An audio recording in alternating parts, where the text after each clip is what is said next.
नमस्कार। आज हमारे साथ में अशोकनगर जिले के पुलिस अधीक्षक श्री विनीत कुमार जैन साहब हैं। नमस्कार सर। नमस्कार, कैसे हैं आप? बढ़िया सर। अभी रिसेंटली जो अखबारों में और जो मीडिया पे, सोशल मीडिया पे चल रहा है सर कि ये जो सेफ जो आपका क्लिक अभियान है सर, तो पहले तो इसके बारे में जानना चाहूँगा सर कि ये क्या मतलब किस टाइप का अभियान है और सर क्या है इसमें। एक्चुअली आप सब इस बात को जानते हैं कि समस्त प्रयासों के बाद भी साइबर फ्रॉड जो लोगों के साथ हो रहे हैं अशोकनगर जिले में, पूरे प्रदेश में या देश में, इनकी संख्या बहुत ज़्यादा है और समस्त प्रयासों के बाद भी इनमें बहुत ज़्यादा गिरावट नहीं आ रही है। तो फिर पुलिस हेडक्वार्टर ने डिसाइड किया कि इसके लिए 1 फरवरी से 11 फरवरी तक सेफ क्लिक अभियान पूरे प्रदेश में चलाया जाए। इसका उद्देश्य ये है कि एक विस्तृत पैमाने पर जन जागरूकता का कार्यक्रम आयोजित किया जाए, जिसमें स्कूल में जाके, कॉलेज में जाके, नुक्कड़ नाटक के माध्यम से, चौराहों में जाके, एनजीओज के बीच में जाके, व्यापारियों के बीच में जाके, कोई अगर मान लीजिए कोई स्पोर्ट कोई एक्टिविटी स्कूल में चल रही है, कोई उनका एनुअल फंक्शन चल रहा है जहाँ बहुत सारे बच्चे हैं, पेरेंट्स हैं, उनके बीच में जाके उनको अवेयर किया जाए कि साइबर फ्रॉड किस किस तरीके से हो रहा है और उनसे बचने के लिए क्या उपाय करने हैं। और जब से ये अभियान पूरे जिले में बड़े विस्तृत रूप से चलाया गया है, तब से साइबर फ्रॉड की जो शिकायतें हैं उनमें काफ़ी कमी आई है। सर ये इस समय कुछ डिजिटल अरेस्ट के मामले सुनने में आए थे, एक नया शब्द था, लेकिन सर पिछले 1-1.5 माह से ये शब्द एकदम से अशोकनगर की डिक्शनरी से गायब हो गया सर। तो क्या है ये डिजिटल अरेस्ट के बारे में सर? डिजिटल अरेस्ट जैसी कोई भी चीज़ कानून में नहीं है। ये साइबर फ्रॉड करने वालों ने एक तरीका निकाला है और इसमें किसी ना किसी डर या भय की बात कह के वो आपको ये कहते हैं कि उन्होंने आपको डिजिटल अरेस्ट कर लिया है और फिर वो एक्सटॉर्शन करने की कोशिश करते हैं। जैसे जो पैटर्न चल रहे हैं उसमें एक पैटर्न ये है कि कई बार ये बोलते हैं कि आपका आधार कार्ड किसी पार्सल पे लिखा हुआ है और आपका फ़ोन नंबर लिखा हुआ है और उस पार्सल में नशे की सामग्री या जो नार्को ड्रग्स हैं वो मिले हैं। कई बार वो बोलते हैं कि आपके आधार कार्ड को यूज करके कोई सिम ली गई है और वो सिम किसी शहर से इशू हुई है और उस सिम का उपयोग करके बहुत सारे ऑफेंसिव मैसेजिंग या अश्लील मैसेज लोगों को किए गए हैं, कोई क्राइम किया गया है और उसमें आपके खिलाफ 15-17 कई तरह की FIR किसी पर्टिकुलर शहर में है। कई बार वो ये बोलते हैं कि आपके आधार नंबर को यूज करके एक सिम खरीदी गई है और उस सिम से हवाले के केस हुए हैं। तो फिर वो कई बार ऐसे मामलों में ED के अधिकारी बन के या CBI के अधिकारी बन के लोगों को फ़ोन करते हैं। फ़ोन करने के बाद फिर उनको डराते हैं। डराने के बाद जब आदमी बहुत ज़्यादा डर जाता है तो फिर वो उससे कहते हैं कि आप किसी से बात मत करिए, आप किसी से मिलिए मत, इस कमरे से बाहर मत निकलिए और फिर उनसे एक्सटॉर्शन करते हैं। तो इस वर्ड को डिजिटल अरेस्ट का नाम दिया गया है। लेकिन डिजिटल अरेस्ट जैसी कोई भी चीज़ कानून में नहीं होती है और ना ही CBI, ED इस तरह की जो संस्थाएं हैं वो फ़ोन से या व्हाट्सएप कॉल पे या स्काइप पे आके कभी किसी व्यक्ति को उससे पूछताछ करते हैं। सर साइबर फ्रॉड में एक शब्द बहुत तेजी से निकल के आया है और कई लोग इसकी ठगी का शिकार हुए हैं, सेक्सटॉर्शन। तो क्या होता है सर, ये किस तरीके से मतलब ये इसमें ठग अपने को ठगते हैं सर, लोगों को ठगते हैं? सेक्सटॉर्शन जैसा सब सही लगता है कि मतलब सेक्स के किसी बातचीत में फंसा के उसके लिए आपको पहले प्रेरित करके और उसके बाद जो एक्सटॉर्शन किया जाता है उसको सेक्सटॉर्शन शब्द नाम दिया गया है।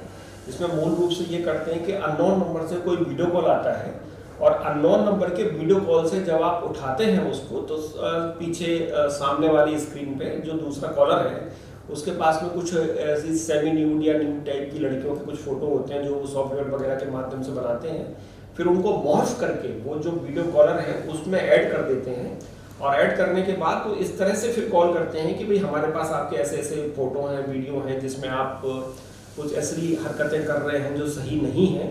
और उसमें जब वो वीडियो भेजते हैं तो सामने वाला व्यक्ति डर जाता है और अगर वो नहीं भी डरता है तो फिर वो उसको दूसरे लोगों को फ़ोन पे जो उसके परिचित होते हैं उनको भेजने की धमकी देते हैं, उसकी बदनामी करने की धमकी देते हैं और उसके बाद जो उससे एक्सटॉर्शन करते हैं, जो पैसे उससे वसूलते हैं, जो पैसे धमकी दे के लेते हैं, उसको सेक्सटॉर्शन शब्द नाम दिया गया है। एक सर एक और शब्द है सर, मैं उसके बारे में भी जानना चाहूंगा कि ये APK फाइल सर बहुत जनरल सुनने में आता है कि ये मतलब इसमें आपका मोबाइल हैक कर लेते हैं या हैकर्स कुछ इसमें मतलब उनके पास में कुछ तकनीक है।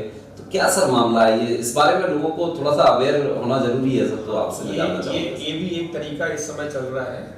जो साइबर फ्रॉड करने वाले लोग हैं वो आपके पास कोई ऐसी लिंक भेजते हैं जिसमें आखिरी में .ap वर्ड आता है। कई बार वो अननोन नंबर से आपको कोई मैरिज का इनविटेशन भेजते हैं। जब आप उस इनविटेशन को खोलते हैं तो बेसिकली वो एक APK फाइल होती है।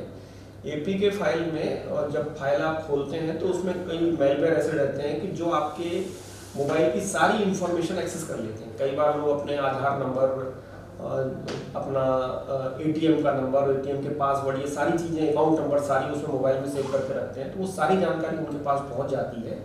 उसके बाद वो फिर आपकी जानकारी के बगैर ही आपके अकाउंट से पैसे निकाल लेते हैं। इसके अलावा अगर आपको मान लीजिए कोई मैरिज इन्विटेशन आया है, नंबर आपका अननोन है, या इसी तरह से जब लोग वीडियो कॉल करते हैं, और वीडियो कॉल करने में भी अगर आपको ऐसा लग रहा है कि अननोन नंबर है, तो अच्छा ये है कि आप पहले उसको रेगुलर कॉल पे बात कर लें।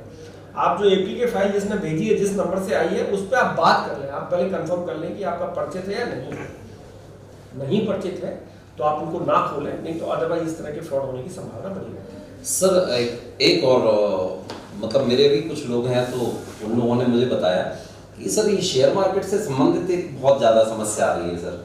मतलब लोगों को, यूथ आजकल शेयर मार्केट की तरफ जा रहा है और मोस्टली लोग ठगी का भी शिकार हो रहे हैं। तो सर क्या सावधानियां हमको ऐसा रखना चाहिए? इसमें पॉइंट ये है कि चूंकि देखिए पैसा बहुत मुश्किल से हर व्यक्ति कमाता है, तो सबको अपने पैसे के रखरखाव में या उसके इन्वेस्टमेंट में सावधानी बरतना चाहिए।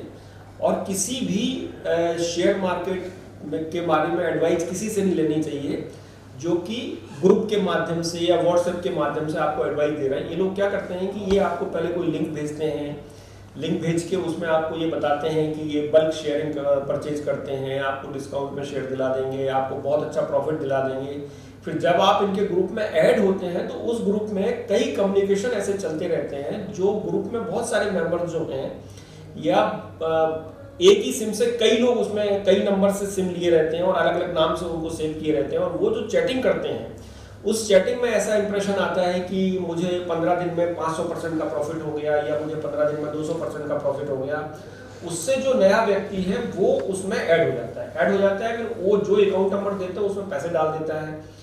पैसे डालने के बाद उसमें ऐप में आपको दिखता रहेगा मोबाइल में कि आपने इतने के शेयर खरीदे 50,000 के, तो वो आज बढ़ के 52 हो गए, कल 56 हो गए, परसों 60 हो गए। तो उसको ऐसा लगता है कि उसको बहुत प्रॉफिट हो रहा है। उनकी बातों में आके वो और ज्यादा पैसे इन्वेस्ट कर देता है। लेकिन जब वो पैसे विड्रॉ करने की कोशिश करता है तो वो पैसे विड्रॉ नहीं होते हैं। फिर वो और डिमांड करते हैं कि नहीं, हमने तो आपके लिए इतने के शेयर खरीद लिए, आप इतने पहले डाल दीजिए, हम फिर वापस करेंगे। तो फिर वो पैसे वापस नहीं करते। कई बार वो थोड़े शुरू में पैसे वापस करते भी हैं, लेकिन जैसे ही आपका विश्वास जम जाता है और जब ज़्यादा आप पैसे इन्वेस्ट कर देते हैं तो फिर वो पैसे वापस नहीं करते हैं।